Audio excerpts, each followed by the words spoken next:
Mak Bidan. Oh, Mak Bidan. Kenapa lambat sangat Mak Bidan? Buat bersabar Cik Muhsin. Ni kan anak pertama. Memanglah susah sikit. Cuba bersabar. Sabar ya. Mak Bidan. Nanti. Bawa bersabar. Nanti semua insya-Allah semua selesai. Bawa bersabar. Bila Mak Bidan. Okok boleh. Aku tak boleh tahan. Aku tak boleh. Tegan lagi Salma, tegan. Sikit lagi Salma, tegan. Tarik nafas. Tegan lagi Salma. Kepala budak dah nampak Salma. Madi. Bila nak kahwin? Lah, belum dapat jodoh. Alah saja Madi tak nak usaha. Tengok macam saya tengok. Nak bersalin lah.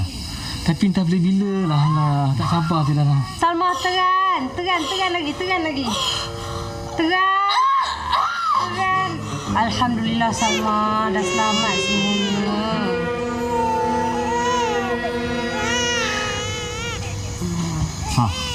Dengar tu.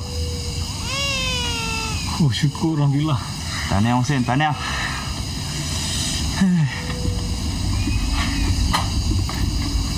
Mak Bidan, macam mana? Alhamdulillah semuanya dah selamat. Lelaki ke perempuan? Anak lelaki. Allah, syukur Alhamdulillah. Sekarang Cik Muhsin dah masuk.